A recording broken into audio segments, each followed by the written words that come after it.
je vois cette petite place, dont personne ne veut, où tu peux mettre qu'une moto, en fait. Pourquoi personne n'en veut? Parce que, à la base, le parking, c'est pour, le bon père de famille, monsieur tout le monde qui veut garer sa voiture. Enfin, je partais très, très loin, hein, et c'est pour ça que je suis allé complètement dans l'autre sens et que j'ai voulu, faire quelque chose de plus carré, en fait. C'est souvent les gens, qui paraissent trop organisés, c'est qu'en réalité, au départ, ils sont très désorganisés. Voilà, je vais acheter un parking, je dis n'importe quoi, 10 000 € par exemple, et ça va me rapporter un loyer. Et en fait, ça m'excitait à fond l'idée de percevoir un loyer. Pour moi, c'était nouveau, quoi. C'est l'effet cumulé. C'est-à-dire que c'est les petites choses qui font les grandes choses, en fait. C'est ça qui est très important à comprendre et que beaucoup de gens oublient. C'est que souvent les gens veulent commencer, sont trop perfectionnistes. Soit ils font rien, ou soit ils font un truc parfait. Et en tout cas, ce qui est sûr, c'est que si t'as jamais manqué d'argent, si t'as jamais fait l'expérience de dire bah, je suis potentiellement dans la merde, tu vas jamais investir. Hello et bienvenue à toi dans le podcast La Bonne Fortune, l'émission qui te donne les clés pour prendre en main tes finances personnelles. Je suis Ismaël Bernus, un entrepreneur heureux, et avec La Bonne Fortune, mes invités se livrent sans filtre pour te donner les connaissances et les outils qui te permettent dès aujourd'hui de passer à l'action pour que tu puisses investir selon tes envies, selon tes choix et tes objectifs. Alors vous êtes de plus en plus nombreux à partager cette émission, et je vous en remercie pleinement. Alors si toi aussi tu es nouveau par ici, je t'invite à t'abonner en un clic à ce podcast et à continuer de poser toutes les questions sur les différents réseaux. Mes invités et moi-même nous ferons un plaisir d'y répondre. Et sans plus attendre, je te laisse découvrir ce nouvel épisode. Let's go! Salut Alexandre, je suis vraiment ravi de t'accueillir ici sur cette émission de La Bonne Fortune. On va passer un super moment ensemble. Salut Ismaël, avec plaisir. Donc Alexandre Lacharne, alors tu es né à Paris, tu es un Parisien, tu vis dans les Yvelines, dans la petite ville de Viroflay, tu as 34 ans. Tu es investisseur immobilier et notamment un investisseur chevronné sur tout le secteur des places de parking. On va en discuter pas mal aujourd'hui, mais tu es également entrepreneur. Tu as aussi plusieurs chaînes YouTube. Donc si je te dis pas de bêtises, qui parlent de Jiu-Jitsu, une où tu fais des immersions sur le festival de Cannes, Ouais. et une autre qui aborde le sujet, qui parle de montres. Voilà, j'ai fait mes devoirs un petit peu. Je vois, bien. Et du coup, j'ai une petite question pour commencer. Qui es-tu? Est-ce que tu es plutôt polychrone, multitâche, ou alors plutôt focus, one thing? Qui es-tu, Focus, Alexandre?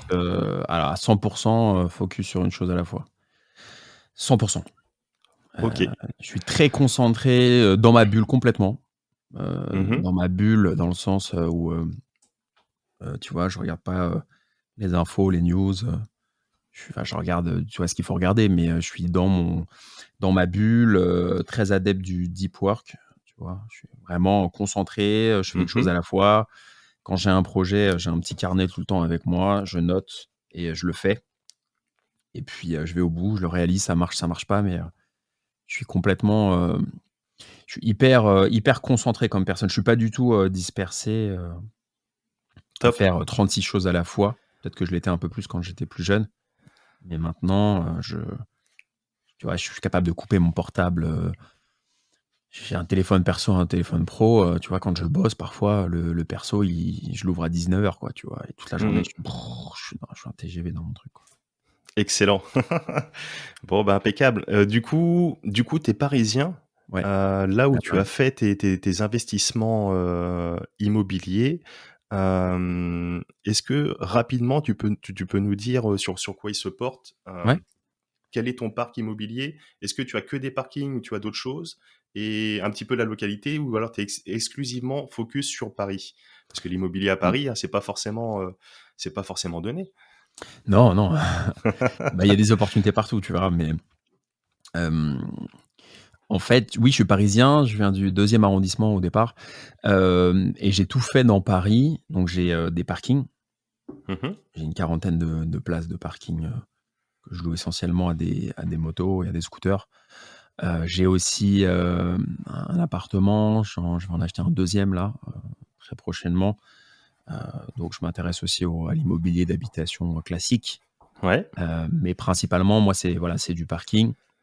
J'ai été un des premiers à faire, de la colocation de motos. en 2013. Heu, Ça existait pas le marché à l'époque. Ah, c'est excellent ça, de la Heu, colocation de moto. voilà, ça existait pas. Ça existait pas du tout en 2013. C'est-à-dire que, ouais, il y avait 1 ou 2 personnes qui le faisaient.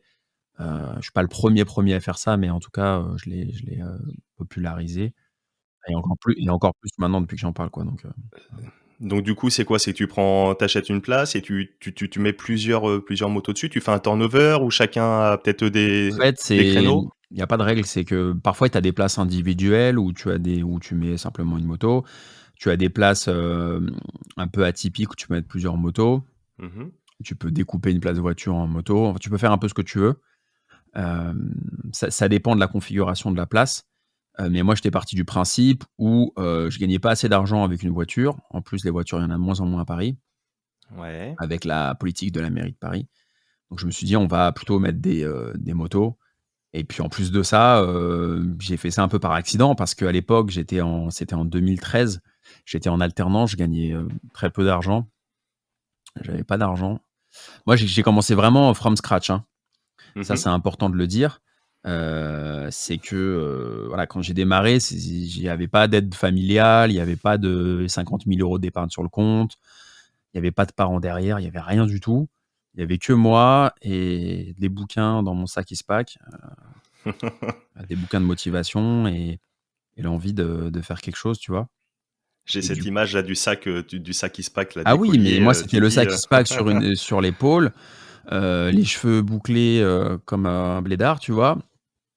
Et il y avait c'était from scratch, quoi. Il y avait vraiment, il s et je me suis dit: «Il faut que je fasse quelque chose». et de là, tu t'es dit: «Tiens, j'ai envie d'investir dans les parkings». Et j'ai lu des bouquins, tu vois? Un peu, dev perso, IMO et cetera. C'était le début, hein. Ouais, ouais, Il y avait ouais. pas grand chose à l'époque, hein. C'était vraiment le début, pas comme aujourd'hui. Il y avait pas toutes les chaînes YouTube et cetera. Et je me suis dit: «Qu'est-ce que tu peux faire avec, les maigres économies que tu as et que tu n'as pas encore dépensé en vêtements, en paires de baskets, en conneries, dans les grands magasins?» parce que j'étais vachement dépensier, je gérais très mal mon argent, très, très mal. Je faisais pas Mmh. du tout de compte, tu vois? Je regardais pas du tout, combien il me restait. Enfin, je me connectais jamais sur mon compte en banque, c'était une catastrophe. Je payais des agios, enfin, voilà, je partais très, très loin, hein. Et c'est pour ça que je suis allé complètement dans l'autre sens et que j'ai voulu, faire quelque chose de plus carré, en fait. C'est souvent les gens, qui paraissent trop organisés, c'est qu'en réalité, au départ, ils sont très désorganisés, tu vois? Mmh, mmh mh, Donc mmh. moi, c'était un peu ça le syndrome, c'était que je partais vraiment de loin et je me suis dit: «Bah, qu'est-ce que je peux faire?» Sur mon compte, je devais avoir 4 000 à 5 000 € Ouais, ouais, qui ouais. allaient disparaître en vacances, en paire de skis, en acheter un super ordi pour jouer, tu vois? Ça allait Ouais, partir, hein. les Et je me sorties, suis dit n'importe. voilà, je me suis dit: «Bon, comment je peux faire avec cette petite somme pour, avoir un petit revenu?» Et là, je commence à m'intéresser au principe du revenu passif. On est en 2012-2013, donc tu vois, on est loin de 2021 et d'aujourd'hui, la Yes, popularité du yes. truc. En France, on était à des années-lumière, hein, il y a un peu moins de 10 ans, mais personne n'en parlait à cette époque-là. Et je me suis dit: «Bah tiens, si j'achète un parking et que je le mets en location». Et ouais. Voilà, je vais acheter un parking, je te dis n'importe quoi, 10 000 € par exemple et je le mets en location, enfin 10 ou 15 000 € ou plus. Et ça va me rapporter un loyer et en fait, ça m'excitait à fond l'idée de percevoir un loyer. Pour moi, c'était nouveau, quoi. Mmh mh, Moi, mmh. j'ai dans ma famille, il y avait pas du tout j'ai pas du tout le côté, on m'a jamais conseillé d'investir. J'ai pas un background, tu vois, investisseur dans ma famille, pas du tout. Ah Pas ouais. du tout, du tout. Donc voilà, il y avait pas d'historique là-dessus et c'est moi-même, en fait, quand je commençais à rien avoir dans le frigo à la fin du mois et que j'arrivais pas à finir le mois, parce qu'en alternance, je devais gagner, je sais pas, 800 ou 1 000 € par mois. Mmh. Hem, il y avait pas trop de perspectives, quoi, pour gagner plus. Et je me dis: «Bah, tiens, si j'ai un loyer, c'est génial, quoi». Tu vois? Cet argent-là, bah, je vais pas partir en vacances, je vais pas faire n'importe quoi, je vais le garder et je vais générer un loyer. Ah ouais. Et là, je vais sur une appli, Se Loger, hem et puis je regarde ce qu'il y a. Je mets le curseur bas, tu vois, par ordre, croissant et je vois la première offre, c'était 4 000 ou 4 500 €, je crois que c'était 4 000 €, une toute petite place dont personne ne voulait, qui était, Sur Paris là? ouais, Là, Paris Pa 18e. Paris centre, Paris hein, di pas en ré Ouais. ouais. Non, non, Paris intramuros. Moi, toutes mes places de parking sont à Paris intramuros. Et ouais, ouais, Paris ouais. intramuros, 11e, 18e, 19e, 6e, voilà, que du Paris. Et du coup, je vois cette petite place, dont personne ne veut, où tu peux mettre qu'une moto, en fait. Pourquoi personne n'en veut? Parce que, À la base, le parking, c'est pour, le bon père de famille, monsieur tout le monde qui veut garer sa voiture. Il y a pas l'idée de louer à une moto, à je ne sais quoi. Donc la place complètement dévaluée, personne n'en veut. Mmh. Photo, moche, tu vois? Tout dégueulasse et tout, l'annonce pas mis en valeur, donc en général, c'est qu'il y a une opportunité quand c'est pas mis en valeur. Et du coup, j'appelle l'agent immobilier, un vieux de la vieille de chez Century 21 avec, les médailles, les coupes du meilleur vendeur, tu vois? Le mec fin de carrière, quoi, tu vois? Fin de carrière, bedonnant, un peu arrogant et tout. Moi, je vais le voir pas du tout crédible, habillé, comme un jeune ado, dans une sitcom et je l'appelle, je lui dis: «Bon, bah, ce soir, je viens, 19h30, OK». Donc je bossais vers Le Pec, à côté du Vésinet, dans le fin fond du 78. Je prends le RER, j'arrive dans le 18e, déjà je mets 1 heure et demie pour y arriver, tu vois? Je suis claqué. Et ouais. Je visite le truc, ensuite je vais dans son bureau, il me voit, il me prend pas au sérieux, il me dit: «Mais qu'est-ce que vous êtes qui?» Ça, c'est limite si je m'assois pas, en fait, il me fait même pas m'asseoir, quoi. Je dis: «Non, non, je vous assure, je vais régler ça et tout, C'est qui ce c'est qui jeune là ce qui va jeune, en fait, m'emmerder pour ouais, qui une pauvre transaction d'une pauvre place de parking à quatre ouais, mille qui euros ou dessus, je sais pas, parce que les frais Ah ouais, d'agence sur, c'était élevé. Les frais de notaire, les frais de mutation, c'était, 2 000 ou 2 500 €. Maintenant ça a même en réduit dehors de maintenant. ça, les frais d'agence, je sais pas s'ils sont à l'image, des achats, immobiliers, classiques, des maisons et Non, cetera, 5, c'était 6, 7, inclus, 8. c'était inclus, c'était, Donc le mec, il a dû se dire: «Tiens, qu'est-ce qui va m'emmerder à cette heure-ci pour une place de parking ou». bah, en fait, il me regardait surtout comme un extraterrestre. Il me disait: «Mais qu'est-ce que enfin, qui vous êtes, quoi? Qu'est-ce que enfin, je comprends pas». Il comprenait pas le truc, quoi. Ça l'intéressait pas, il comprenait pas. Bon, moi ça m'intéressait par contre et du coup, bah, j'ai fait une offre, j'ai acheté, j'ai mis, donc j'avais plus rien à la fin, tu vois? Quand je suis passé chez le notaire, j'étais raide, quoi. J'étais raide, raide, raide et j'ai mis un locataire, à 45 €. Qui est resté, 4-5 ans, qui avait une moto, une Triumph, hyper content. Mmh. Je l'ai trouvé tout de suite et je me suis dit: «Waouh, c'est génial!» Donc je raconte ça à mes proches. Je leur dis: «Tu vois, tu te rends compte, j'ai mis, 4 ou 5 000 € et j'ai un loyer» et cetera et puis ils se foutent de ma gueule. Ils me disent: «Mais attends, mais 45 €, enfin, pourquoi tu vas t'emmerder à aller chez le notaire pour gagner 45 €?» Enfin, tu vois, il y avait un côté un peu, en fait, tu soulèves des montagnes pour rien, quoi. Ça va te payer à peine un resto et Bah ouais, tu vois, en fait, ils me prenaient pas au sérieux, tu vois? Ils disaient: «Mais, tu sais, il y a plein de gens comme ça qui» et ben sauf qu'en plus, tu parles de ça, ouais. mais n'empêche, si on pose 2 secondes, si on s'arrête 2 secondes et qu'on met les chiffres sur le papier, 45 € pour, 4 000 €, 45 €, tu es à 500 et quelques à l'année, enfin, tu es à plus de 10 déjà, Mmh. sur, une place où derrière, tu vas pas avoir d'entretien, tu vas pas avoir de grosses gestions de location et cetera, de Tu as tout travaux, compris. C'est pour ça que j'ai continué. et C'est cetera, que ouais. même Ouais. s'ils se foutaient de ma gueule, je me dis: «Attends, ça fait 10 de renta, brut ou net de charges», tu vois? Les charges, c'est 4 € par mois les charges, sur cette place. 4 € par mois, c'est pas beaucoup. Mmh mh. Tu pas d'entretien, tu rien, tu as un pauvre bip, que tu demandes au syndic. En plus, la gardienne a des bips tu pas besoin de les demander, de les commander, la gardienne en a en stock. Donc ils se foutent de ma gueule, ils me disent: «Mais qu'est-ce que tu fais avec ce truc?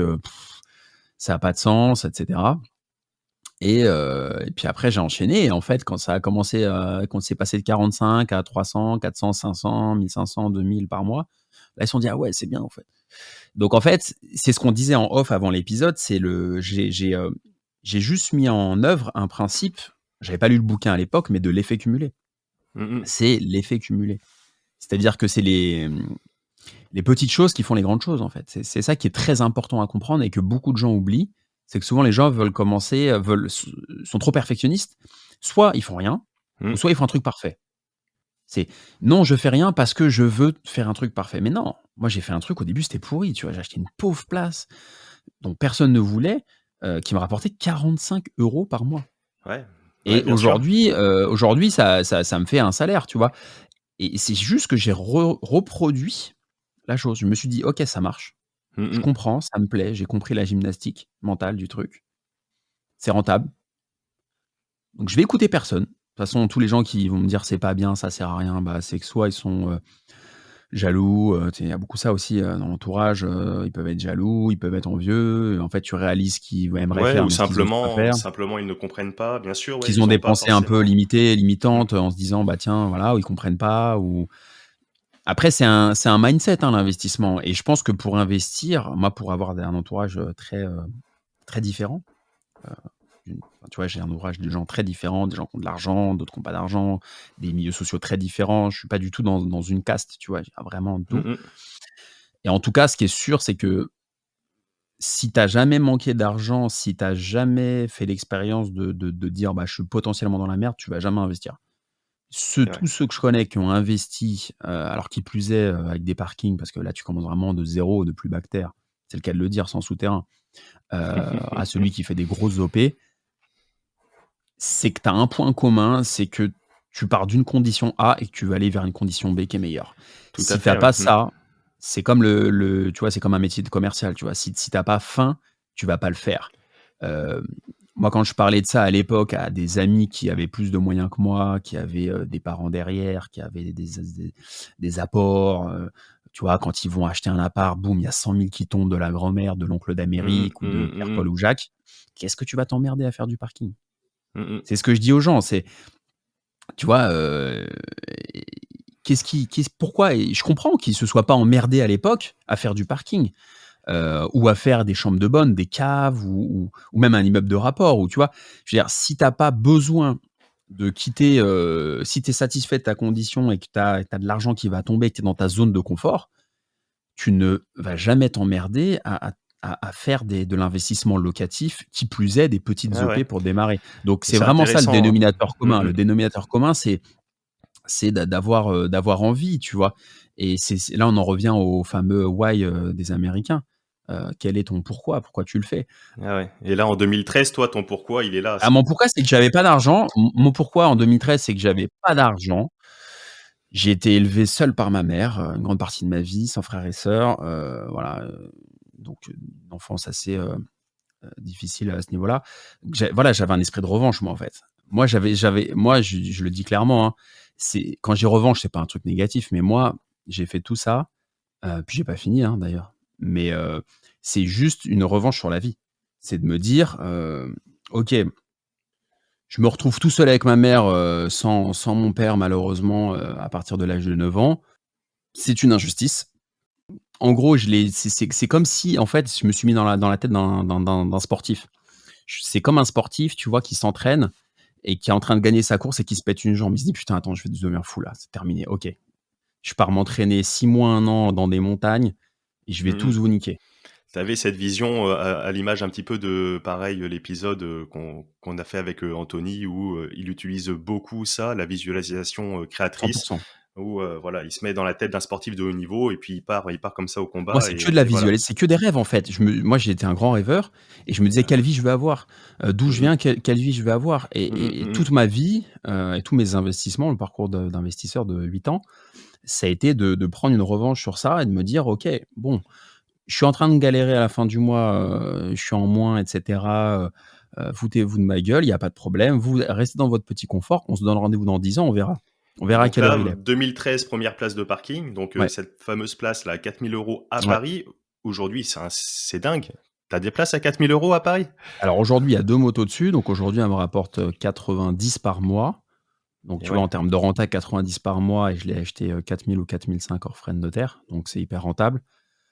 Il y a jamais d'entretien dessus, ça Mmh marche. mh. Oui, ça a Parce que augmenté, parce ça que j'ai augmente. regardé j'ai regardé un petit peu, je me suis amusé à regarder un petit peu les places de parking. Alors j'ai regardé et à Poitiers, moi je suis originaire de Poitiers, donc une ville, province, 80 entre 80 et 100 000 habitants en fonction avec les étudiants et cetera, Ouais, et à Paris. À Poitiers, le prix moyen des places aujourd'hui, varie entre 6 et 15 000 €. La fourchette, pas elle est cher, là. hein. Il va y avoir des exceptions après et cetera, mais la fourchette, elle est là, et sur Paris, donc j'ai vu, ça commence à 15 000 et ça monte jusque 60 000. Ouais, même plus. J'ai vu même plus en fonction, j'ai vu comme ça succinctement sur Le Bon Ouais. Coin, sans pousser le truc. Après, si tu veux, il y a plusieurs choses. Il y a plusieurs choses. C'est-à-dire, effectivement, le prix moyen d'une place de parking à Paris, je dirais, c'est de l'ordre de, on va dire, à peu près, je dirais, 27 000, tu vois? C'est entre 25 et 35, tu vois? Le prix moyen d'une place standard. Mais moi, j'ai pas fait de D'accord. place standard. Moi, c'est ça qu'il faut comprendre, c'est que là où il y a du standard, on gagne pas d'argent. C'est comme un immeuble de rapport, c'est comme un appartement, c'est comme Voilà, voilà. donc Si c'est tu les mêmes vas c'est les mêmes leviers, c'est C'est les toujours mêmes leviers, en fait. la Si tu vas négociation, la recherche. si tu vas là où tout le monde va, tu vas pas faire d'affaires. Moi, par exemple, tu vois, là, je suis en train d'acheter un appartement à Paris, dans le 17e. Je me fais ouvrir. Je suis à 11 500 ou 12 000 du mètre carré, mais c'est pas grave parce que j'ai envie de faire un investissement de bon père de famille. Parce que j'ai fait des trucs agressifs là avec les parkings. Maintenant, j'ai envie de me détendre. Voilà. Donc je me fais ouvrir, il y a pas de problème. Allez, 12 000 du mètre, c'est pas grave. Moi, je vais Mmh. louer, ça va s'autofinancer à peu près. Je vais mettre un peu de ma poche, c'est pas grave, why not? C'est dans le 17e, super immeuble, quartier top. Ouais, OK, il y parce a pas qu'il de y a, on problème. va dire, il y a 2 grands types d'investissements dans l'immobilier. Il y a d'une part l'investissement, on va dire, patrimonial, Voilà, ce que tu fais là au travers de voilà, ton appartement, et cetera. Donc là, c'est une réserve de valeur plus, avec, une potentielle plus-value, à la sortie, et cetera. Et après, il y a aussi l'investissement, le deuxième temps, ça va être l'investissement plus, de rentabilité, où là, on va chercher un revenu plus. exactement. Un Voilà, cash flow, en fait. chose que tu as fait sur les parkings. Donc, mais Exactement. aujourd'hui, comment on fait sur une place de parking à 20 000, 30 000 euros, 30 000 euros pour que ce Ouais, soit rentable? Tu arrives à trouver bien des sûr. rentabilités Ah oui. de l'ordre de 5, 10, Bah, 15%? plus, non, 10. En fait, c'est très simple. Tu veux Hmm. gagner de l'argent avec un parking, c'est très simple. Tu achètes un parking, standard, grand, tu vois, à 25 000 € par exemple. Mhm. Hem, Tu fais un crédit sur 20 ou 25 ans, donc la plus longue durée possible pour la mensualité la plus petite.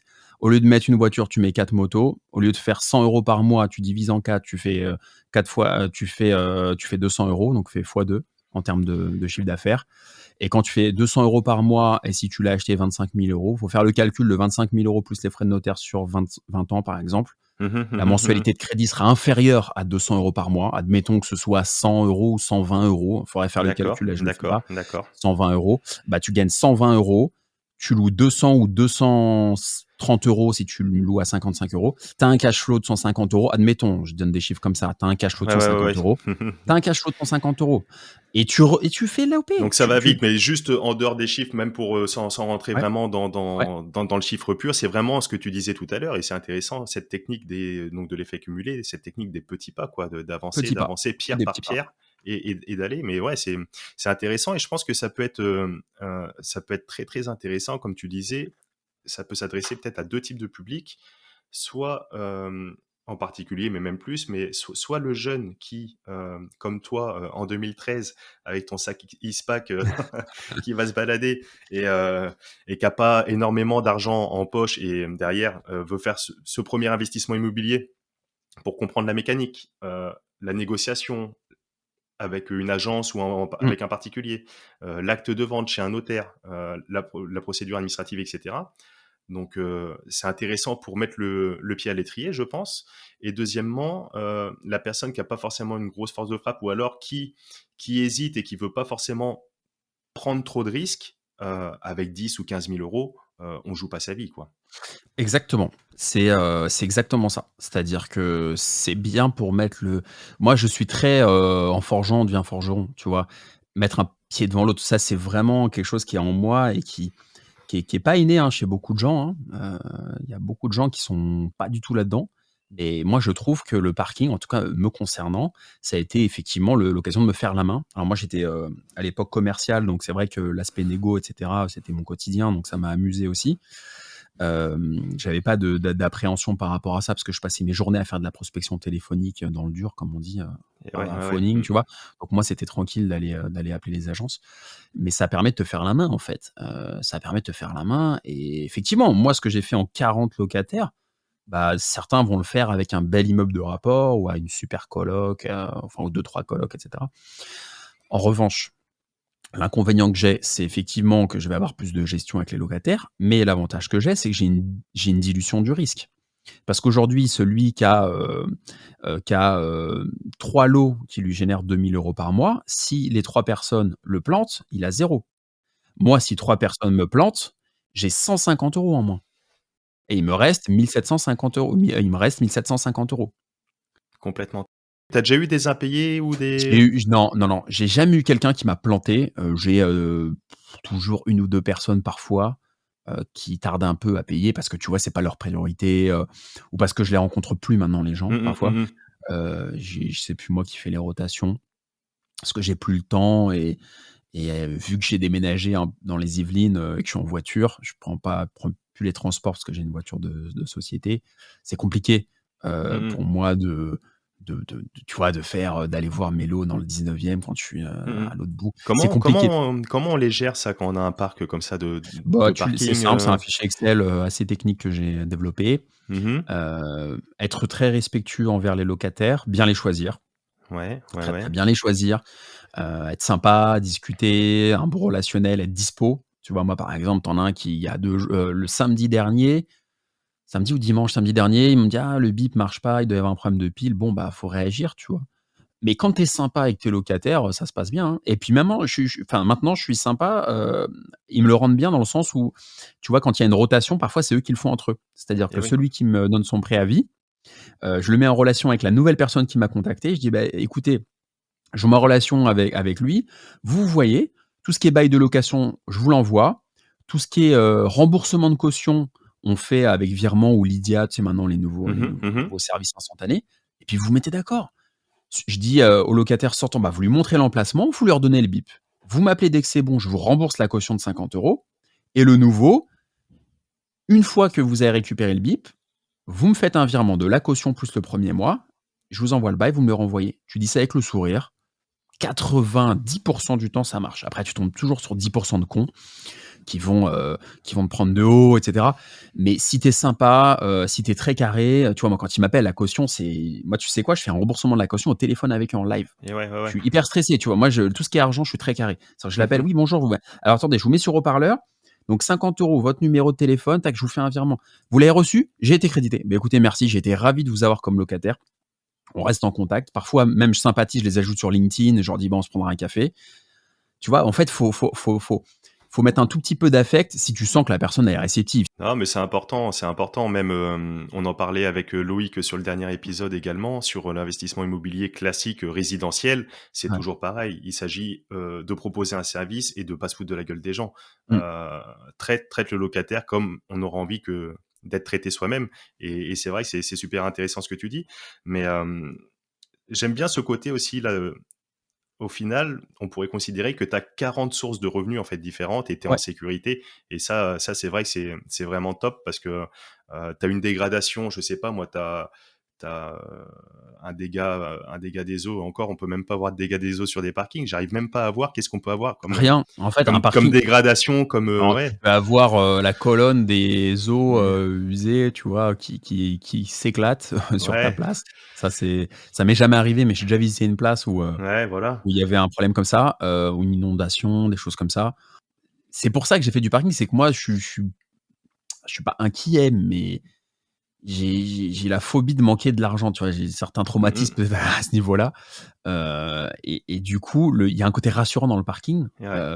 qu'il y a pas dans l'appartement, tu vois? Maintenant, moi qui me mets à acheter des appartements, j'ai peur. Waouh, putain, ils vont casser le chauffe-eau va se casser la gueule, le machin, la cuisine, boum, il va y avoir un dégât des eaux, la personne va me planter. En fait, un appartement ou un immeuble, encore pire, mais un appartement, il y a un côté un peu, tu vois, il faut quand même faut faire du sport derrière, tu vois? Faut faire du Ouais, yoga, faut ouais. se détendre.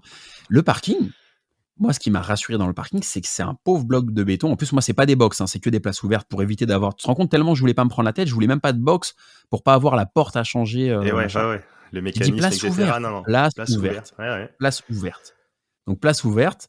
Le seul truc, c'est, que la personne ne me paye pas, mais je peux la virer, il y a pas de trêve hivernale. Donc le bail est beaucoup plus libre qu'un bail d'habitation, qui Ouais, bien sûr. protège beaucoup plus malheureusement le locataire que le bailleur. Mmh Pourtant, mh. d'être bailleur, c'est pas de tout repos. Donc ça, c'est important. Donc moi, j'ai un bail classique, c'est facultatif d'ailleurs. J'en fais un pour être plus carré vis-à-vis de la banque parce qu'elle pour réemprunter, elle me redemande mes 40 baux. Alors c'est toujours, en plus, ils prennent pas les transferts les banques, donc je suis obligé d'envoyer 50 milliards de mails. Parce que tu fais Ah, ça du coup en nom propre? ça non, il y a du nom propre, il y a de la Il y a de la SCI société aussi. aussi, ouais. Voilà, c'est en fait, faut pas mettre tous ses œufs dans le même panier. Au départ, tu commences en nom propre. Ceux qui veulent commencer avec des SCI, montage holding et tout, arrêtez de regarder YouTube. Faut redescendre sur terre. Au départ, tu fais en nom propre, tu te fais la main, et puis après tu voilà, tu avances. Mais tout ça pour te dire que, voilà, il y a un côté rassurant au parking et tu vois, j'ai jamais eu de problème, quoi. Tout se passe bien, il y a pas de dégradation. Moi, quand j'ai acheté mon premier appartement, 2 mois après, la personne m'a dit: «Ouais, le chauffe-eau, il s'est cassé la gueule en pleine nuit». J'ai failli me le prendre sur la gueule limite, tu vois? Là, j'ai fait: «Waouh!» En plus, moi, en travaux, j'étais nul. J'avais pas Mhm. le réseau d'entrepreneurs, etc. Donc, si t'as pas le réseau, t'appelles des mecs, tu te fais ouvrir en deux, ils te sortent un devis de l'espace. Je me suis dit, waouh, c'est chaud. Et là, j'ai réacheté des parkings. Est-ce que tu as une application pour ta gestion locative? Je sais que par exemple, moi personnellement, j'utilise, je vais citer, mais il y a pas de pub, il y a rien du tout de tout ça, mais j'utilise Smart Lock pour faire, alors c'est un site en ligne, etc., logiciel SaaS, et donc tu édites tout ton bail, etc., et puis tu peux faire envoyer avec la signature électronique à distance qui va bien, etc. Est-ce que tu as des applications, des sites ou des outils pratiques que tu utilises au quotidien pour ta gestion? Tu Non, pourrais non, non, donner? j'ai regardé un peu ce qui se faisait, il y a rien qui me convenait. Donc moi, je gère tout en direct. J'ai un fichier Excel. Euh, Mon process, c'est je mets une annonce, quelqu'un m'appelle, bonjour, j'aurais loué une place à tel endroit. Écoutez, je regarde, si c'est pris, je vous mets sur liste d'attente. Donc j'ai D'accord. une liste d'attente longue comme le bras. Si c'est dispo, écoutez, il y a une place qui est dispo. Soit j'ai une personne qui a donné son préavis, il y a une rotation, donc je les mets en relation et j'ai plus qu'à rester à boire mon café chez moi et ça se fait tout seul. Mhm, mhm. Ça, c'est l'idéal. Soit bah, il y avait une vacance locative, donc c'est moi qui y vais. Je rencontre la personne, c'est bien aussi, tu vois, j'aime bien rencontrer les gens. Après, tu as moins besoin de rencontrer les gens pour un parking, pour un appart. Pour un appart, ça me bloquerait de pas rencontrer la personne, tu vois, vraiment de la Mhm, voir. mhm. Parce que c'est ton bébé, tu vois. Le préavis, il est de combien là sur un parking? Un mois, c'est Un mois, libre, hein. d'accord. C'est Ouais. libre. Moi, je fais un mois. Un Ok. mois, t'envoies un SMS, un mail, un recommandé, c'est un mois. Et du coup, la gestion, c'est je rencontre la personne, bah voilà, vous me donnez la caution, Mhm. 50 € en général, le premier mois, et puis je vous donne le bip, et puis roule ma poule, hein. Au Ok. revoir, puis c'est bon. Je sais pas. Est-ce qu'on peut parler de chiffres donc du coup sur l'ensemble de ces 40 places de parking que tu as donc actuellement? Est-ce que tu sais ce que ça représente en termes de volume d'acquisition? Est-ce que ça te génère comme revenu? Un ordre d'idée Bah, ça génère, tu génères à peu près 2 000 € Mhm. en moyenne et après tu enlèves les crédits, il y a pas beaucoup de crédits, il y a peut-être 500 € de crédit. Ouais. 500 € de crédit parce que tout est très, c'est du 20 ans. J'ai fait des différés aussi j'ai fait du différé sur des parkings. Différé total de 6 mois, amortissement plus intérêt d'emprunt. Enfin, j'ai fait des trucs assez techniques, parfois dans les crédits Top. pour obtenir, alors en plus il y a pas de différé parce qu'il y a pas de travaux donc mais bon, j'ai fait tout ce qu'on pouvait. Donc si tu veux, ça me génère grossièrement, sans rien faire, hein, en restant à boire mon café et à faire un footing, tu as, à peu près aujourd'hui, à peu près 1 500 € qui tombent. Mhm. Donc l'histoire elle est belle quand même. Bah, super L'histoire elle est belle et intéressant. c'est qu'un début. Et puis avec un capital qui grossit, parce que Exactement ta place de et parking que tu as acheté 4 000 € en 2013, aujourd'hui, si elle vaut 15, 20, 30 000 euros, etc. ça a Enfin, beaucoup augmenté les parkings parce que, mhm. ça voilà, il y a de moins en moins la voirie à Paris, tu vois? La maire de Paris Hidalgo veut supprimer la moitié des places de parking extérieures. Donc si tu veux, ça fait exploser les prix. Après, ce que je dis, tu vois, je discutais avec des investisseurs qui ont écouté l'histoire et qui veulent aller beaucoup plus fort. Moi, je suis OK. Ils me disaient: «Alors, mais tu pas peur que les parkings avec la voiture autonome». Alors de 1, j'ai pas de boule de cristal, les gars. Personne a de boule de cristal et si tu veux avoir des certitudes dans l'immobilier, bah, tu feras jamais d'immobilier parce que, par définition, l'investissement, ça comporte des risques. C'est d'ailleurs pour ça qu'il y a des intérêts d'emprunt. C'est parce que si tu veux pas de risque, bah, tu fais rien. Enfin, tu restes salarié ou tu es fonctionnaire, c'est encore mieux, il y a moins de risques. Mais il y a forcément, un risque qui est corrélé à l'investissement. Donc de 1, j'ai pas de boule de cristal et de 2, bah, écoute, l'immobilier, ça a toujours pris de la valeur dans le temps, hein. C'est quelque chose à part, là, en ce moment où tu as -0,5 à Paris, en 2009, tu avais une petite baisse et cetera. Je veux dire, l'histoire prouve, de fait que l'immobilier, ça va dans le bon sens. Mais personne n'a de boule de cristal. Donc Complètement. C'est un voilà. investissement comme un autre, c'est un actif comme un autre, avec donc le sous-jacent, là, en l'occurrence, là, c'est les places de parking, mais c'est vrai que, comme tu dis, le marché immobilier, depuis des décennies, est orienté vraiment à la hausse dans le bon sens.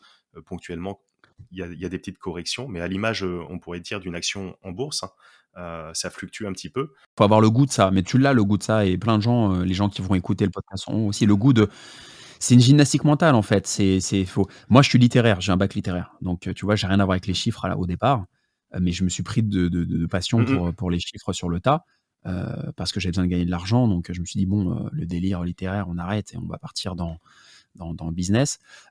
Donc faut aimer, calculer avec sa petite calculette, la renta. Tu vois, si tu as ce goût de ça, que ce soit dans la bourse, que ce soit dans les cryptos ou que ce soit dans l'IMO, tu vas t'amuser et là, tu Complètement. commences. Il faut avoir ce goût de ça, en fait. Si tu as pas ce goût, il faut faire autre chose. On en parlait avec Loïc, peu importe même le sens, du marché, de la valeur, immobilière, si ça monte, bon tant mieux, on est potentiellement, à l'aube de faire une plus-value, d'autant plus importante à la sortie et donc ça, c'est cool parce que le patrimoine grossit. Mais en même temps, même si le marché est orienté à la baisse, c'est pas grave en soi parce que tu as quand même le loyer qui est indexé à côté, qui lui ne bouge pas ou très, très peu et donc tu assures, cette rente.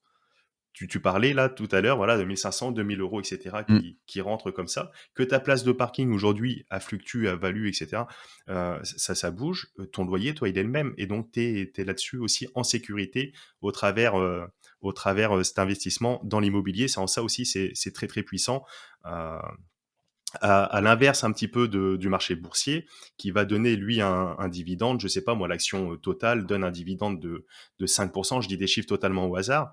Si l'action perd 20%, ben, ton dividende, il va tout le temps être de 5%, mais il va perdre lui aussi ces 20% dans le même temps. Donc ton revenu va diminuer, chose qu'on n'a pas avec les loyers qui, eux, ne bougent pas. Et donc ça vraiment, il y a vraiment cette forme de sécurité supplémentaire qui fait que c'est intéressant. Moi, j'ai vraiment vu ça comme un fonds de roulement. C'est-à-dire, tu vois, d'avoir un bas de laine, quoi. Tu vois, d'avoir, un fonds de roulement et puis in fine, une fois que tu as remboursé les crédits, de faire des plus-values et puis voilà. Complètement. Qu'est-ce que tu pourrais donner, comme conseil, à quelqu'un qui souhaiterait se lancer? Donc, tu donnes envie d'investir, justement dans une place de parking, que ce soit sur Paris ou en province, Ouais, tu peux le faire partout, hein, tu as des gens qui me contactent, qui habitent à Lyon, Bordeaux, tu peux le faire partout. Moi, je l'ai fait à Paris, pas parce que j'aime Paris ou quoi, mais c'est parce que c'était, là où je vivais. Alors déjà, les conseils, c'est faites ça dans une zone qui est proche de chez vous, heu, que vous connaissez, que vous aimez bien, mmh mh, mmh. parce que sinon, tu vas pas connaître le marché, tu vas pas, connaître, tu vas pas connaître la typologie des clients aussi, c'est hyper important de cette psychologie de ça, on n'en parle pas beaucoup, mais tu vois, dans la visualisation dont on parlait, moi, je suis allé loin dans le truc et j'ai même visualisé le client type que je voulais avoir et celui que je veux pas avoir et moi, je sais quel client je veux avoir, tu vois? C'est qui Bah, le client ton que je vais client type? avoir, c'est quelqu'un qui paye, c'est quelqu'un qui va rester, c'est quelqu'un qui va pas payer en espèces, c'est quelqu'un qui va pas arriver en retard au rendez-vous, c'est quelqu'un qui va être sympa, c'est quelqu'un qui aura un boulot, c'est quelqu'un qui aura un 2 roues, tu vois, en bon état, pas un truc volé. C'est pas quelqu'un qui va, rester là, enfin qui va vouloir se garer juste pour bosser. C'est quelqu'un qui va être proche de son domicile, qui va être respectueux. Moi, je regarde sur internet qui c'est, tu vois? Je vais loin, en fait. Je vais Ah je ouais? vais tu vois, on pourrait se dire pour 45 ou 50 € de loyer, qu'est-ce que tu vas t'emmerder? Non, non, moi je vais tout taper sur internet, Google, LinkedIn, je regarde qu'est-ce qu'il a fait. Est-ce qu'il y a des points en commun? S'il en a une passion en commune, je lui en parle. «Ah, j'ai vu que vous aimiez, le Brésil». «Ah bah, j'adore le Brésil, j'y étais en 2007». T'es amateur de moto pour t'être lancé, là-dedans? Parce que de se dire: «Tiens, je vais faire du parking et pour les motards». J'aime bien, alors je suis plus amateur d'argent que de moto, mais j'aime bien, ouais, j'aime bien les motos, tu vois? Après j'ai le permis moto, j'ai des motos aussi. Ouais, j'ai des motos, Et j'ai des et motos. tu as des modèles, tu des locataires qui ont peut-être des modèles qui reviennent, Ah en complètement. Ah particulier, mais tu sais que je parle de moto avec mes locataires. Ouais, ils ont beaucoup de Triumph. À Paris, c'est OK. très à la mode, les Triumph, plusieurs modèles de Triumph, tu vois? Moto un peu vintage et cetera. Mais je parle de moto avec. Mais même en fait, si parfois ça en fait, c'est juste s'intéresser à l'autre, tu vois? Parfois ça tu pas envie, enfin ça t'intéresse presque pas, mais c'est franchement, si tu es locataire et que tu as un bailleur qui est sympa, qui s'intéresse: «Ah bonjour, vous avez acheté tel modèle? Ah bah je connais pas ce modèle, vous pouvez m'en parler? C'est un nouveau modèle, moi je connaissais pas». Et puis la personne, les gens adorent parler d'eux, tu vois? «Ah mais écoutez, ah bah voilà, c'est un nouveau modèle qui est sorti en 2019, je viens de l'avoir, vous savez, c'était mon rêve de gosse». «Ah oui d'accord, waouh!» Et la personne va rester. Top. Parce qu'elle va se dire: «Mon propriétaire bailleur, il est cool, il est sympa, il s'intéresse à moi, il s'intéresse à ma moto, Le jour où je vais lui demander un service, bah, il va être dispo. Ah bah, super, super, bah, je bouge pas. Franchement, j'habite là, bah, je reste. En revanche, le locataire, s'il a un propriétaire bailleur qui fait la gueule, qui est un peu froid, qui prend de haut, tu sais, un peu le vieux bailleur, le cliché de l'ancien vieux propriétaire riche, tu vois, dans l'inconscient collectif, alors, tu vois, un peu à l'ancienne et cetera. Bah, il va se dire: déjà je me fais ouvrir un peu sur le loyer». Imaginons, hein, il paye 55 €, ah, je me fais un peu ouvrir sur le loyer. Il est pas sympa, il m'écrit jamais et tout. Je vais peut-être aller sur Le Bon Coin chercher, une annonce un peu moins chère. En plus, ça va être 2 minutes plus proche de chez moi et cetera. Donc tu vas avoir de la rotation. Moi, j'ai jamais de rotation. Sur 40, j'ai même pas une rotation par mois parce que à chaque fois, je prends le temps de discuter avec la personne et quand la personne donne son préavis: «Ah, vous partez? D'accord, bah, pourquoi? Vous déménagez? Bah, écoutez, si vous avez des amis qui veulent se garer, bah, vous les envoyez, limite je leur ferai un prêt préférentiel. Bah, écoutez, je vous souhaite une bonne continuation. OK, voilà, vous déménagez où? Ah, bah, je déménage, par exemple dans tel quartier». Et moi, si je connais le quartier: «Ah, bah, je connais, j'ai vécu dans ce quartier-là». Ça tombe bien, j'ai vécu il y a 10 ans, j'ai habité là. «Ah oui? Ah bah, moi j'habite là». Enfin, c'est juste après c'est la déformation de mon boulot de commercial aussi, hein, mais c'est juste créer le petit plus avec ton locataire qui va faire que tu aies moins de rotation et ça, c'est super important quand tu as 40 locataires, Mmh crois-moi. mh, mmh. À fond. Quel est ton prochain investissement? Donc, là, tu parlais de ton appartement, donc toujours sur le secteur de l'immobilier ou est-ce que tu as des classes d'actifs, sur lesquelles tu voudrais te lancer?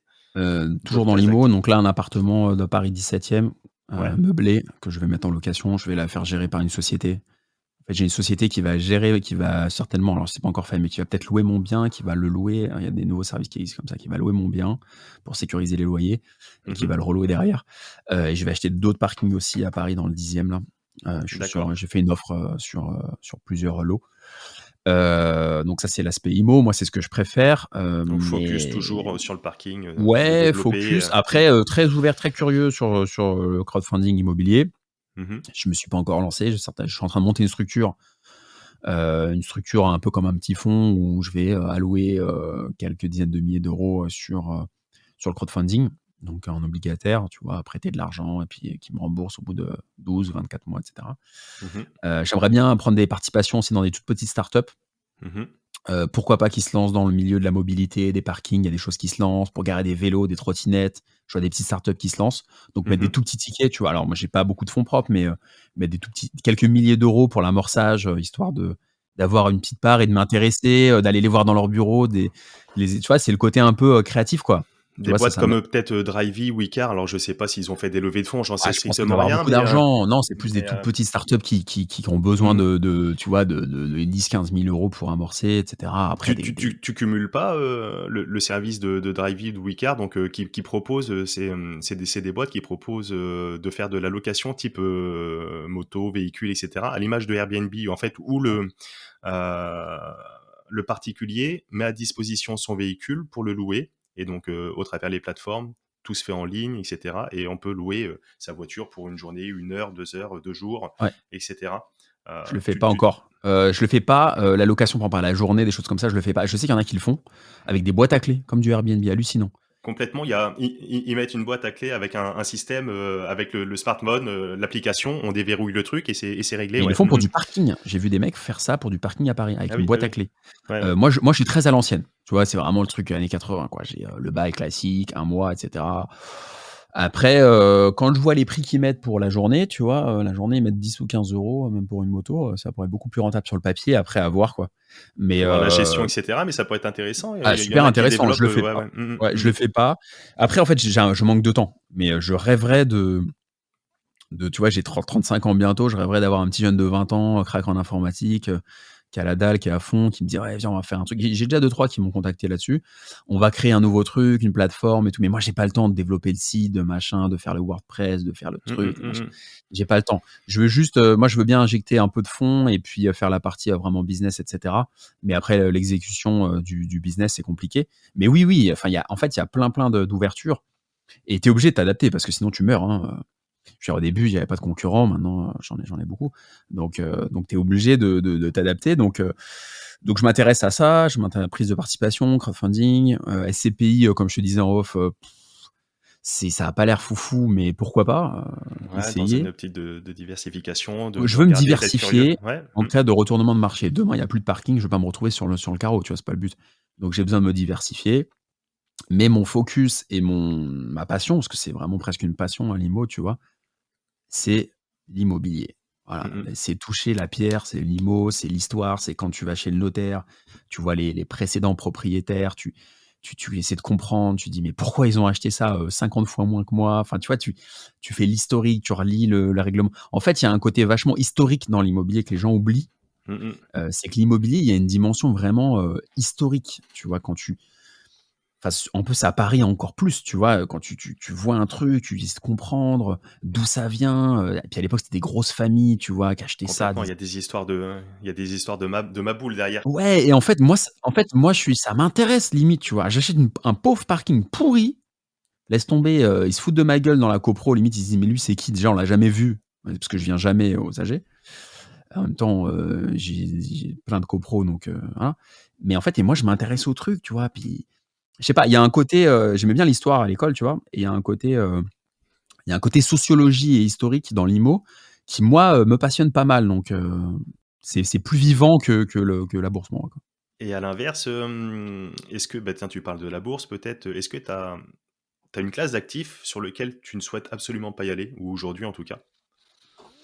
Il y a quelque temps, je t'aurais dit les marchés boursiers, mais maintenant ça a changé. Je trouve ça très intéressant, parce que je m'intéresse, à l'entrepreneuriat, parce que je vais créer une société là, pour prendre des à partir du moment où tu crées une société et tu veux prendre des participations dans des startups ou tu veux faire du crowdfunding, tu t'intéresses à la bourse. Mmh mh. Parce que, tu comprends le mécanisme du truc, tu vois? Tu comprends le mécanisme, tu t'intéresses, les dividendes, comment ça marche, et cetera, quand est-ce que je fais, l'exit, le truc, le machin. Tu vois, j'écoute beaucoup de podcasts aussi sur les business angels. J'ai moi-même des clients qui sont, des gros business angels français. On va en faire venir là sur le podcast, sur l'émission de La Bonne Fortune aussi, ouais. Mmh. Voilà, je peux pas dire qui, tu vois? Mais j'ai des clients qui sont parmi les plus gros business angels français Mmh mh. aujourd'hui, très connus. Mmh. Donc en fait, ça m'intéresse vu que j'essaie toujours de m'inspirer des meilleurs, c'est, ma philosophie, tu vois? Heu, quand je vois quelqu'un, heu, quand je vois quelqu'un qui réussit, bah, au lieu de rayer sa voiture, j'ai limite envie de lui dire: «Toc toc toc, tiens explique-moi, tu viens d'où, c'est comment tu as fait?» et cetera. Moi, c'est ça, ça me passionne en fait. Je suis tout le temps drivé vers le haut, tu vois? J'ai tout le temps envie d'apprendre et d'apprendre des gens, et moi, quand je vois quelqu'un qui a réussi, je suis obligé de rêver, en fait. J'ai les yeux qui sont comme ça: «Ah, waouh, comment tu as fait?» Et j'ai pas du tout l'esprit aigri, tu vois? Et ça, c'est mon côté, un peu à l'anglo-saxonne, à l'américaine, c'est pour ça que je lis. C'est J'adore c'est ça. c'est très intéressant ce que tu dis, c'est important d'être ouvert et on voit ceux qui justement entre guillemets, «réussissent», je sais pas si on pourrait dire, comme ça, Mmh. mais c'est vraiment des personnes qui ont été inspirées, Warren Buffett, il était inspiré avant lui, par, Abraham et cetera et il y a toujours une inspiration à regarder et d'essayer de comprendre et c'est vraiment, justement le but de cette émission. Heu, c'est carrément le fil conducteur, c'est de justement s'inspirer de ceux qui ont fait avant toi et de ceux qui font et de ceux qui font bien. Pour justement, se dire: «Tiens, on regarde les meilleurs» et peut-être qu'en prenant deux-trois petites brides, d'une part, d'un côté technique, mais aussi d'un côté état Ouais, d'esprit, mindset et cetera, exactement. d'investisseurs, d'entrepreneuriat et c'est très intéressant parce que la technique, ça fait en effet, ça donne des résultats de connaître, je sais pas moi, la fiscalité, tiens, sur le stationnement, qu'il y a pas de plus-value, on n'est pas imposé, sur des transactions à moins de 15 000 €, si je te dis pas de bêtises, et cetera et Mmh. cetera. Donc ça, c'est intéressant de connaître parce que ça offre des leviers.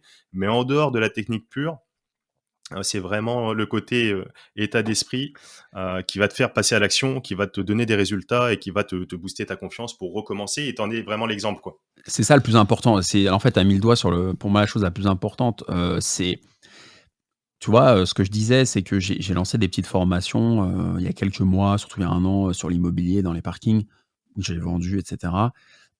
Très technique, tu vois? Genre les 7 étapes, machin, tout. Et il y avait une étape mindset aussi, mais je me dis, et maintenant je préfère faire de l'accompagnement Mmh mh. pour une raison simple, ça rapporte moins parce que tu peux scaler, quand tu fais de la formation, tu peux scaler parce que tu peux vendre, tu peux boire ton café ou dormir, tu vas vendre, vendre, vendre, vendre, vendre. mais j'arrive pas à donner l'énergie aux gens dans une formation, tu vois, aussi bien que lors d'accompagnement ou dans un podcast, tu vois. J'espère que je vais réussir à traduire, à transcrire ma motivation. Et c'est vrai que les gens, souvent, quand ils passent pas à l'action et qu'ils veulent se lancer, mais qu'ils ont plein de peur, bah, ils vont se raccrocher à du technique, comme tu le disais. Ah, mais la fiscalité. Ils vont trouver une excuse, en fait, à chaque fois. Mais Mmh. du coup, la fiscalité, truc. Ah, mais j'aurais pas le temps. Ah, ma femme, mon boulot, mon truc. Ah, mais c'est réservé aux autres. Ah, mais ouais, mais c'est le Covid. Putain, c'est fini l'immobilier. C'est fini la courte durée. C'est fini le parking. Les voitures autonomes. En fait, il y aura toujours une excuse. Mais pendant 10 ans. Et en fait, toi, tu auras avancé pendant 10 ans. Donc, le meilleur moment pour commencer, déjà, de 1, c'est tout de suite. Parce qu'il y a jamais de. Faut pas attendre la bonne affaire, l'alignement des planètes, etc. En période de Covid, il y a plein de trucs à faire. Il y a plein de trucs à faire. Il y a des gens, ils ont plus d'argent, ils vendent. Et c'est là qu'il faut être là. OK. Donc, c'est très important. Donc, le plus important pour moi, c'est vraiment le mindset. C'est ce que je te disais. Mmh. C'est quand des gens me contactent pour avoir des points techniques, bah, je leur dis: «Mais en fait, je les connais pas. C'est d'où tu viens? Quelle est ton histoire? Comment tu te situes par rapport à l'argent? Quel est ton niveau de connaissance financière? Tes parents, ils étaient dans quoi? Ils faisaient quoi? Tu as connu quelle chose difficile? Est-ce qu'il y a de l'argent derrière? Est-ce que tes parents vont te léguer de l'héritage ou pas?»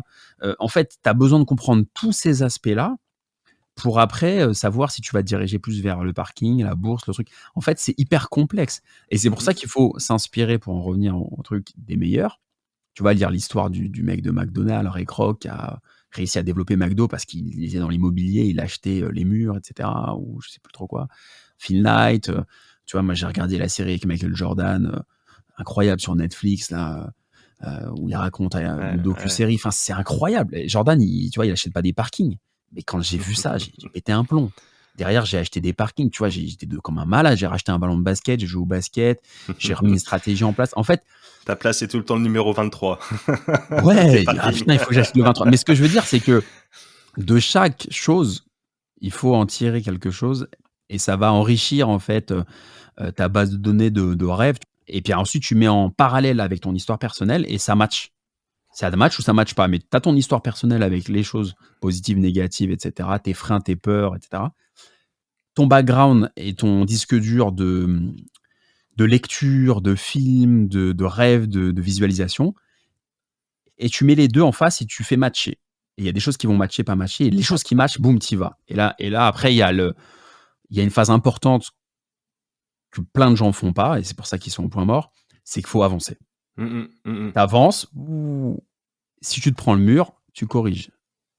Mais il faut avancer, il faut se le prendre le mur, tu vois? Donc, Quel est ton un de tes plus gros échecs sur l'investissement? En parlant de prendre 2 murs justement. un de mes plus gros échecs, alors il y en a, je suis sorti de j'ai failli me prendre des murs, mais j'ai voulu acheter à un moment un appart à Cannes, donc loin de chez moi, et le mettre en location, courte durée.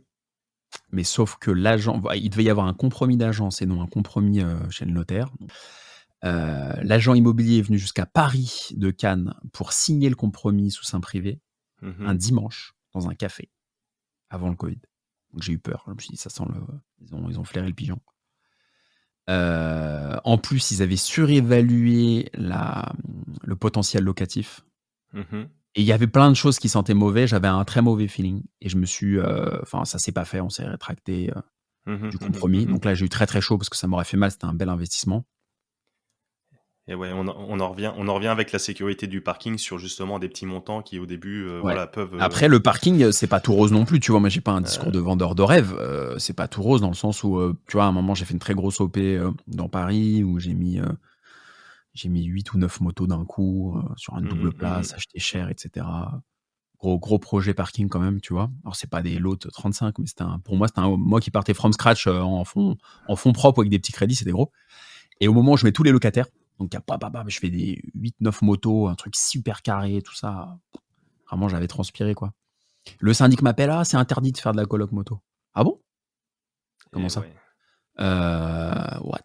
Donc il y a le crédit en place, tout tombe, 400 ou 500 € de loyer qui tombent sur cette OP, gros truc. Ah, c'est interdit depuis 1987, on avait fait un truc lors d'une AG, je sais pas quoi. Je fais: «Ah bon, bah écoutez, bah montrez-moi ce papier, hein, et puis ça va être nos avocats qui vont discuter, hein, parce que moi on m'a jamais dit ça, mon notaire m'a pas alerté, l'agent IMO m'a pas alerté, c'est pas dans le règlement de copropriété».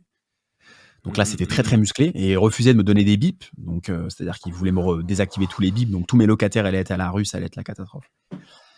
Et en réalité, j'ai jamais reçu cet avenant de 87 soi-disant, alors qu'en 87, la coloc moto n'existait pas, même en rêve. Ouais, je vois pas comment ça aurait pu être stipulé dans un règlement de 87, quoi. Et là, j'ai découvert un truc qui est très français, et voilà, c'est la jalousie des gens, surtout dans les copropriétés. Tu vois, tu as des copropriétaires qui ont peut-être du mal à payer leurs charges et qui sont aigris, et cetera, qui voient un jeune qui arrive, qui achète une double place et qui met 8 motos. Ils se disent: «Attends, 50 €, 8 motos, OK, ça fait tant. Ah ouais. Ah bah merde, ça me fait mal, où je pense, je vais lui mettre des bâtons dans les roues». Et du coup, ils ont essayé de me mettre des bâtons dans les roues en disant: «Ouais, ça va générer de la pollution, Mmh. des nuisances sonores, il y a des gens que je connais pas», enfin voilà, des arguments, tu vois, de pollution, et cetera. Et du coup, finalement, j'ai continué, j'ai serré, mais tu vois, ça m'a fait chaud. Donc c'est pas des gros problèmes que j'ai eu, hein, tu vois? Non, des obstacles, ouais, bien sûr. Et à l'inverse, des belles réussites, des bons coups Ouais. peut-être, Ah ouais, il y a eu des bons coups. Il y a eu un coup que j'ai fait, dans le 11e. Dans le 11e, j'ai fait un coup, j'ai acheté 6 places pour 12 000 €, 2 000 € la place, des petites places moto, et ouais. incroyable, off market. J'étais allé voir l'agence, à l'époque, hein, je te dis, Sakis Pack sur l'épaule, ça c'est le symbole, et limite elle avait eu pitié de moi, quoi.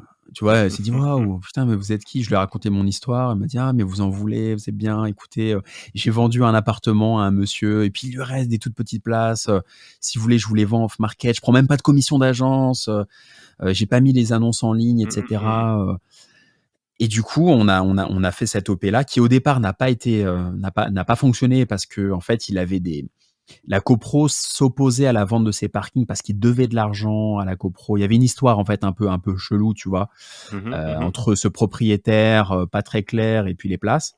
Donc ça a traîné 3-4 ans et je me suis dit: Ah oui. «Putain, il faut que je sois super sympa avec cette agence et avec cette conseillère». Donc j'ai été sympa, parfois je passais la voir, je disais: «Bonjour, tu vois, vous allez bien?» Je passe dans le quartier, et cetera, et puis silence radio. 4 ans après, elle me rappelle.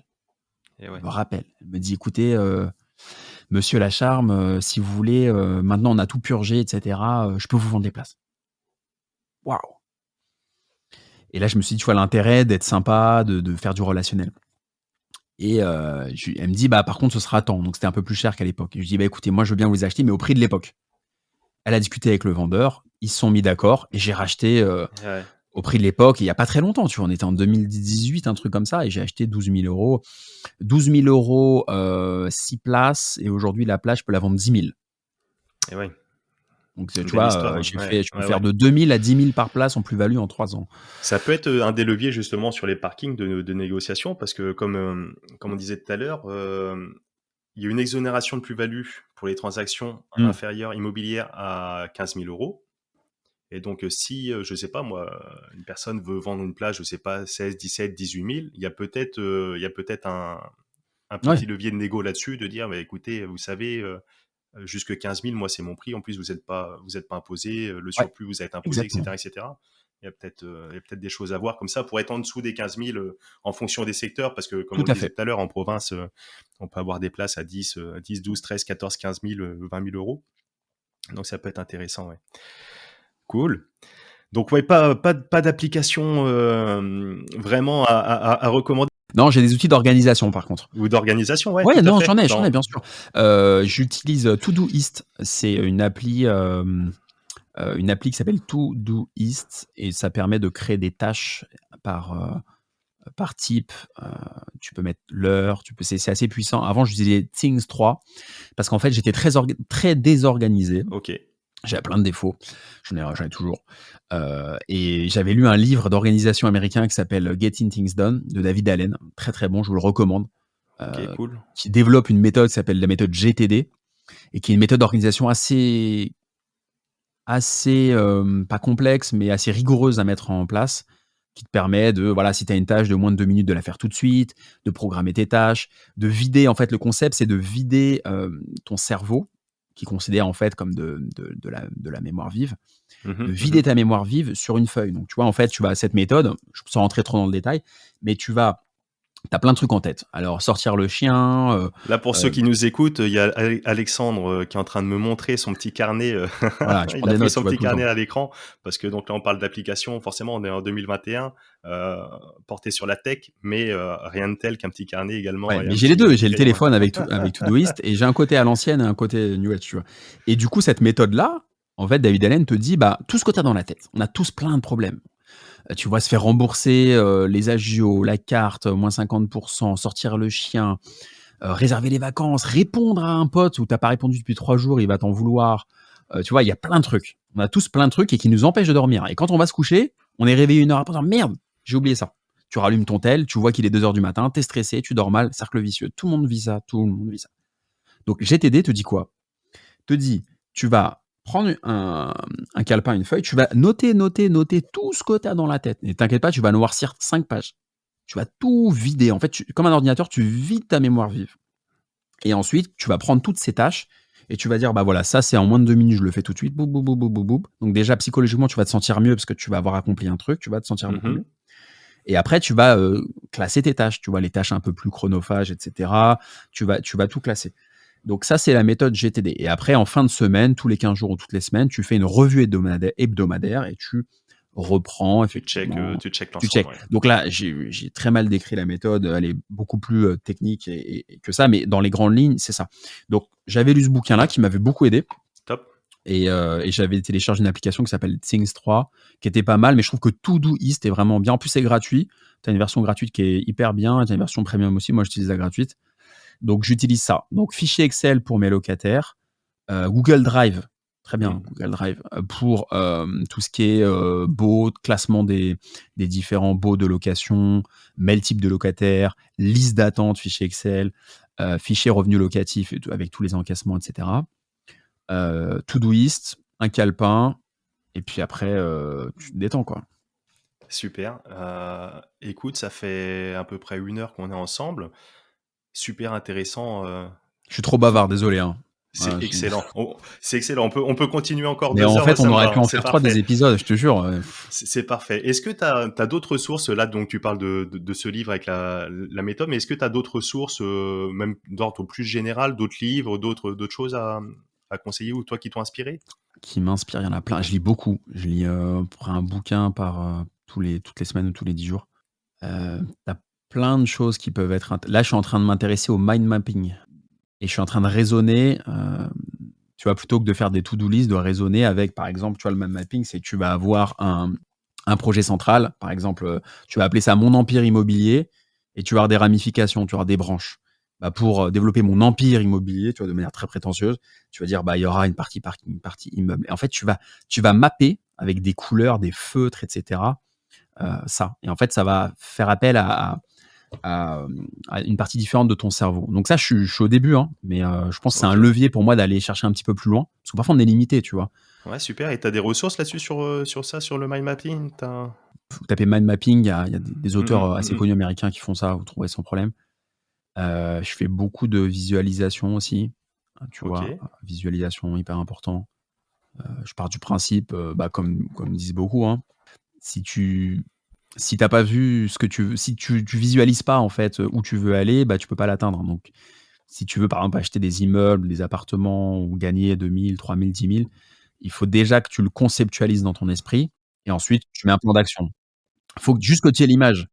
Là-dessus, j'ai l'image du sportif. Là, c'est le tournoi destination. Je sais pas si t'aimes bien le rugby ou pas, mais quand tu vois le buteur qui est comme ça, focus, qui pose son ballon sur le tee pour mettre la balle entre les deux poteaux, le mec, il prend 30 secondes, 1 minute, à regarder, à visualiser déjà la trajectoire du ballon pour qu'il aille franchir entre les deux barres.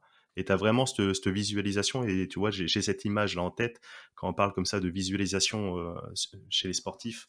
Et donc, à reproduire, ouais, pour voir où nous, on veut aller. Toi, ton ballon, c'est l'immobilier. Ouais, c'est Où c'est que exactement tu veux ça. le faire, où c'est que tu veux l'amener. Et après, je vous conseille de lire voilà, beaucoup de bouquins autobiographiques. Ça, c'est super. Plein d'autobiographies françaises, américaines ou ce que vous voulez, de gens qui ont réussi. En fait, je pense que le plus fort, c'est plutôt que d'être dans la technique, tu vois, de s'inspirer de parcours inspirants, donc à travers tes podcasts qui sont très bien, à travers des livres. Il faut juste s'inspirer de gens qui ont fait plus de choses que vous et d'aller chercher le petit tips. En fait, t'achètes un bouquin à 20 €, même s'il y a 2-3 conseils, ça vaut le coup. Parce que ça va te rapporter plus que 20 €. Donc ça, c'est ce que je conseille. Donc les bouquins autobiographiques, il y en a pas un en particulier, il y en a plein. Après, ça dépend de votre affinité, hein. Si vous êtes passionné de basket, si vous êtes passionné de ce que vous voulez. L'organisation, donc la technique. Et puis après, c'est à vous d'avoir le déclencheur et de passer à l'action, et pas vous comparer aux autres aussi. L'erreur qu'on fait tous, moi je l'ai fait le premier, hein. Moi, avant, j'étais très dépendant du regard des autres. «Oh, mais qu'est-ce que va penser un tel? Waouh! Faut pas que je fasse ça parce que je vais être la honte de la famille. Que va penser un tel? Le jugement, le machin». Et en fait, juste tu vois, c'est comme quand tu lances un podcast, tu vois, te dire: «Mais attends, mais je vais lancer un podcast, mais ma sœur, ma cousine, mon cousin, mon meilleur pote, qu'est-ce qu'il va penser? C'est nul et tout». Tu te mets en avant, t'es nombriliste et non, non, non, non, rien à voir. Il faut juste après se lâcher un peu du regard des autres et comprendre que le regard des autres, dans le meilleur des cas, il est bienveillant, mais dans le pire des cas, c'est lié à une frustration qu'eux ont de voir quelqu'un se lancer alors qu'eux veulent le faire au fond d'eux. Et puis d'y aller, et un pied devant l'autre. Et tu vois, comme disent les investisseurs chevronnés, tu trouves une méthode et après moi, c'est comme quand j'étais à Las Vegas, tu vois? Tu te mets devant une machine à sous, et tant que tu peux mettre une pièce et que tu gagnes, tu mets une pièce. C'est tout. C'est tant que tu peux jouer, tu joues. Moi, tu vois, les parkings, ça marche, je joue, je continue. Le jour où ça marche pas, on va partir sur une autre classe d'actifs et fine. Et ça aura été une super aventure et génial. Mais tant que tu peux jouer, tant que ça marche, c'est comme Nadal, tu vois, il a gagné je sais pas combien de fois Roland-Garros, tant qu'il peut gagner Roland-Garros, il est là. Alors que le mec, il a plus rien à prouver, il a plus besoin d'argent, il a rien à prouver. Mais tant que tu joues, tant que tu gagnes, tu joues. Et si tu mets ça en exécution dans l'immobilier, ça marche, tu vois. Tu joues, tu gagnes, tu joues, la banque te prête, c'est viable, ça te met pas dans le rouge, tu continues et tu es dans ta bulle, tu es concentré. Voilà. Super, super inspirant, Alexandre. Je te remercie 1000 fois pour tout. Où c'est qu'on peut te retrouver? Je remettrai tous les liens dans les commentaires, dans les notes de l'épisode. Donc, où c'est qu'on peut te contacter, te retrouver? Me contacter sur partout en tapant. Je suis assez visible sur Internet. Là aussi, je me faisais charrier quand j'étais plus jeune. Alexandre Lacharme, donc Lacharme, comme ça se prononce, sur Instagram, sur YouTube aussi. Je fais un peu de vidéos, un peu, tu vois, productivité, dev perso, etc. pour ceux qui aiment. Alors, c'est pas très régulier, mais il y a des messages importants. Top, on mettra tout dans les liens. Tous les liens sur LinkedIn aussi, ceux qui sont un peu plus business, etc. Twitter, je suis pas trop, mais un peu partout, tu vois. Franchement, vous pouvez me contacter facilement, je réponds aux messages.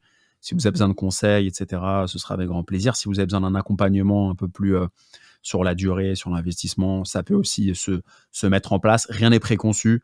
On peut créer ensemble la proposition et faire quelque chose de bien. Mais si vous avez des simples questions, moi, je suis super OK pour discuter avec plaisir. Super, écoute, merci pour ta disponibilité. Une dernière petite question très simple. Est-ce que tu as déjà investi sur Poitiers? Non, mais ça va peut-être être le cas, parce que quand il y aura plus le Covid, si je suis de passage, avec plaisir pour te rencontrer. Ce sera avec grand plaisir, Ismaël. Et puis, tu me raconteras un peu tout ça. Et puis, Poitiers, ça a l'air sympa en plus, hein. J'étais allé il y a longtemps. Excellent. Mais quand j'étais gamin, tu vois, mais je suis super open pour. Je suis pas du tout pro Paris, tu vois. Je suis super open pour super, voir autre chose, découvrir. Donc avec grand plaisir. Impeccable, on en discutera. Écoute, mille merci Alexandre, et je vous dis à très vite. Ciao, ciao. Salut, ciao. Nous voilà arrivés à la fin de cette émission et je te remercie pleinement pour ton écoute attentive. Alors si tu as apprécié, n'hésite pas à le dire en commentaire, et si tu as appris quelque chose dans cet épisode, je t'invite également à laisser la note maximum sur les différentes plateformes, et notamment Apple Podcast. Tu le sais, c'est ce qui nous aide pour le référencement de cette émission. Aussi, si tu penses que celle-ci va intéresser 2 ou 3 amis ou proches autour de toi, n'hésite pas à leur partager également. Et si tu veux aller plus loin encore, tu peux nous retrouver sur l'ensemble des réseaux et notamment Instagram. Et comme on le sait, la distance entre les rêves et la réalité s'appelle l'action. Je te dis à très vite pour un nouvel épisode de La Bonne Fortune. Ciao!